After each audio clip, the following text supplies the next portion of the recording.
Hey Drew, before we get into opening up camp, I was just curious what your thoughts were on Alex Smith being cleared to return to football. Yeah, man, I was really excited for him. I've known Alex a long time, and ever since his rookie year, second year in the league, we actually trained together in San Diego. He's a San Diego kid, went to Helix High School, was friends with Reggie, so we all trained together for a bit way back then. Shoot, what, 15, 16 years ago. So obviously, such a tragic injury, and what he's had to endure since then, just to be able to get back on the field again and play the game he loves, and he's had to overcome so much. So him and his family have been in my prayers. I've been in touch with him a little bit during that time. Actually, when I heard the news yesterday, I shot him a text just to tell him how happy and excited I was for him, and he responded back. So I'm sure he's really excited, really relieved to be able to get back out there again. Next question is from Rod Walker. Rod? Hey, Drew, what's this new normal been like for you as far as just all the protocols and doing this press conference on Zoom and all that? Yeah. I mean, it's different, obviously. We're used to training camp, having fans out there, creating a little bit of an atmosphere, spending time with them after practice, seeing you guys out there as well, and in the locker room too. So all this is a bit different. We're taking it as it comes. Obviously, the rules are such that we had this ramp up period, so it's not like we jumped right into practice. But you know what? I thought it was a good opportunity for us to, take what is this year's team, right, with the addition of the rookies and the free agents, and spend a lot of time together, just doing a lot of fundamental things, that otherwise you would just jump right into pads and you would get going. This has given us an opportunity to focus on some of the details, watch a little bit more film, and so we've tried to make the most of it. Is it a relief just to even be out there, considering everything was such in question not too long ago? Yeah, I mean, listen, I think we've all been pretty confident that we were going to play. We just didn't know under what circumstances or parameters or protocols. And listen, we show up at the facility every morning and take a COVID test, and we're trying to display a lot of personal responsibility with wearing masks and that kind of sort of thing around the facility. We've all got these tracers on our wrists that track kind of where you are and who you're in contact with and all that stuff. I think whether you're staying at home or staying in the hotel, guys are just exhibiting a lot of personal responsibility there as well. I think we've handled it all very well. I think that our organization has obviously worked very hard, from Bo Lowry in the training room to Coach Payton to Mickey to just the entire staff. Just in the way that we're trying to make this as safe of an environment as possible, so we can all do our jobs. Next question from Mike Triplett. Mike? I have two for you, Drew. First of all, am I wrong that this is a new look for you? I know you shaved your head for charity earlier this offseason. Is this a summer cut, or is this inspired by anything? Well, it's a little bit of both. It makes me feel younger, especially when I'm losing hair up top. I might as well just cut it off. But when it's 1,000 degrees outside too, it cools things off a bit. And then I wanted to ask you your impressions of Jameis Winston, actually seeing him on the field and going through drills with him for a couple weeks now. Yeah, I've been impressed with Jameis. He loves football. He loves the game. He loves to compete. Great personality. Very likable guy. Wants to learn. So, man, all those things are the first components that you kind of see and recognize. Obviously, we're just getting into pads, and so we're just getting into, real life situations, that we're trying to create, in practice. And so, the reps have been somewhat limited for all of us up to this point. But as that ramps up, I really like our quarterback room. Me, Taysom, and Jameis. I think that's, we all work well together. Next question is from Amy Just. Amy?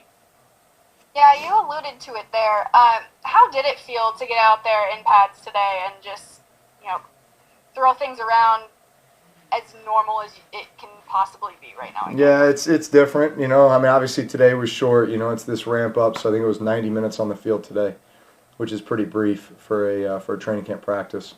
But again, just trying to maximize the reps, make the most of it. Create a sense of urgency with everything we do, so we can maximize the reps. Next question is from John DeShazer. JD? Drew, you went to, I think, Colorado to work out some with Emmanuel Sanders, but what has it been like to have him for a little bit more extended period of time? Do you see the chemistry developing there? Yeah, absolutely. And he's a pro. He's a pro. I think that's what you recognize with, these veteran receivers. I recognized it with Ted Ginn when he came in 3 years ago. There's just a veteran presence, a mature nature, and just a way that he goes about his work and his business, and his preparation and his attention to detail, and just a lot of little things just begin to pop up, and you realize why he's been able to play at such a high level for so long. I'm really excited to have Emmanuel. I think he's going to add a great element to what we do. He's another weapon. He's got a great skill set, and I feel like every day we're just continuing to get on the same page and work through the nuances of this offense and this system, so that we're speaking the same language out there.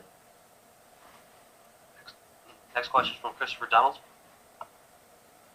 Hey, Drew, I got two questions for you. So first, I wanted to see what your impressions are of Tommy Stevens so far, and then second, I'm curious how the update on your finger licking's coming. So Tommy, Tommy's been great. Talk about a guy who's just been willing to do, whatever we're asking him to do.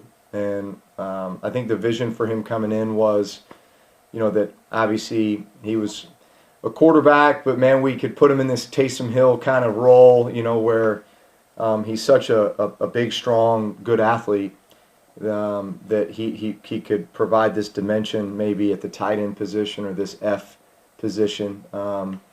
And he's actually embraced that role really well. I know he did a little bit of it in college, but obviously you're stepping up to a whole nother level when you talk about the NFL. But, he's a smart guy. He's been able to pick it up relatively quickly. Just, watching him run routes and watching him do certain tight end type things, you kind of shake your head and say, it shouldn't be that comfortable or natural for a guy who hasn't been doing it very long, and certainly going against this level of competition. But I've been impressed mostly just with his desire to do whatever it takes to help the team, to get on the field, and to develop as a player. And then the finger licking, I can't really think of a time where I've licked my fingers. So we'll see. Next question is from Amy Juss. Yeah, Emmanuel Sanders said the other day that you were instrumental in bringing Benny Fowler in. What stood out to you about him from that workout that y'all had together? Veteran, mature. Obviously, his size and physical skills, I think, are unique for a receiver. Benny's about 6'1", 6'2", over 200 pounds, so he's big, strong, powerful. The way he ran routes, you could tell there was a veteran nature to, he had an understanding of concepts and, how to get open and what to do at the top of the route, how to get separation, just some of the little things that, typically it takes younger receivers a while to learn and understand at this level. Obviously, Benny, this is going to be his 7th year, and he's a guy who, came in as an undrafted free agent, so, we say that he came in the hard way, right? He's had to earn it each and every year, has had to play a ton of special teams. So to me, those guys are just football players. They're football players. Whatever you need for them to do, they're willing to step in and do it. And at times, that's the dirty work. They got to block, they got to run, they got to tackle, they got to do all this stuff until they get the chance to run routes, to catch passes. And so I know that he's had to do a little bit of everything and has been in positions where he's had to be the starter, right? In New York, I think 2 years ago, he was the starter opposite of Odell Beckham for a while. So I know he's done a lot of good things in the league. He's certainly earned the position that he has right now. And I like seeing guys like that succeed. And I loved just the time that we had together, during the offseason and felt like he would be a great addition to our team. And listen, we've got some young receivers too that are battling. But at the very least, bring him in and let's see how this competition plays out. Next question from Mike Triplett. Mike? Drew, we saw you were still working with Eric McCoy in today's practice, but have you either taken time one-on-one or in drills to try to work on your rhythm with Cesar Ruiz, or do you plan to do that going forward? Yeah, we've had a lot of reps just with walkthroughs to practice, etc. So, those guys have been working in, rotating. We're mixing and matching quite a bit right now just to see what might end up being, the final lineup. But at the end of the day, I think all those guys know that we can mix and match a little bit. I think that's the versatility that we have at that position, especially with our center guards. All of them have played center or guard, right? So at the end of the day, we'll choose what the best lineup is when the time comes. But in the meantime, I think all those guys know that their ability to do a little bit of everything and be versatile and to kind of roll with it is what we need right now. Do you have any impressions of Ruiz? Just Yeah. how quick he picks things up. Yeah. He comes across as a really sharp, smart football player, a guy that is not fazed by the speed or the strength on the other side of the ball. Like he's got a great skill set, but and listen, coming from the Big Ten, you see a lot of O linemen come out of the Big Ten. They've had to play against some pretty stiff competition. So I sense a level of maturity from him. Especially for being such a young guy. And he's not afraid of the challenge, not afraid to work. And so we'll see how that plays out, but I've been impressed with him. Next question is from Rod Walker. Hey, Drew, we talked to Michael Thomas, I guess it was last week or whenever it was, and he mentioned that, he thinks he may can break that record. Is that possible? And what did you just say about him that he, that 150 is something that he's even thinking about? Yeah, man, that's a lot of catches. Hey, listen, anything's possible. I think that just goes to show kind of where his head's at, his level of preparation and intensity and expectation level, and just kind of how he approaches each and every day and each and every game. I think in his mind, and for me, it's like, all right, he's uncoverable. Like there's always a place where Mike is going to create some separation or give you a place where you can throw the ball where he can get it and the other guy can't. And so I think, most elite receivers, number ones, have that mentality like, man, I'm never covered. I'm always going to find a way to get open. I think the benefit too that Mike has is, man, when you've got these other weapons around him, it's not like you can just focus on Mike, right? I mean, we can beat you with a lot of different guys in a lot of different ways. And so I think all those guys, like the addition of Emmanuel Sanders and obviously Jared Cook, another season in this offense, and Traquan Smith, and obviously Alvin and Latavius, and then other weapons that we potentially will evolve through camp. I mean, all those guys do nothing but help Mike and add more versatility to the offense. Last question, everybody. Last question is from Luke Johnson. Luke? Drew, talking to Joe Lombardi a couple of weeks ago, we were asking him about y'all's turnover numbers the last 3 years being very good, and his answer was, well, Drew just decided to stop throwing interceptions. So I guess the question is, how long did it take you to get to a point where you could just kind of decide this is what I'm going to do and then actually have that take effect on the field? Yeah,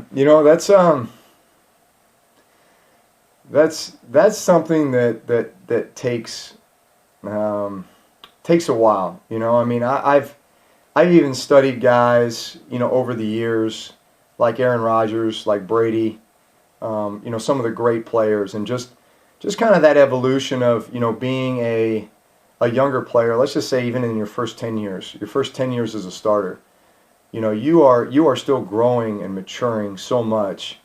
And I think one of the big indicators of that is when you are able to recognize just what a big difference that part of your game makes. It's that fine line between playing so confident and aggressive that you know when to take the chance and when not to take the chance, right? How to kind of calculate how high percentage that throw is or how necessary that throw is in that situation versus just checking it down, maybe playing it a little bit more safe, and then coming back to it another time, So it just comes with experience. I would say that certainly over the last 3 years especially, I've really tried to make a great emphasis on the decision making that goes into taking care of the football. And it doesn't take away the confidence, it doesn't take away the aggressive nature, but there just is that element of understanding just how important that statistic is in winning and losing. Thanks, everybody. All right, guys. Thank you, Drew. Yep.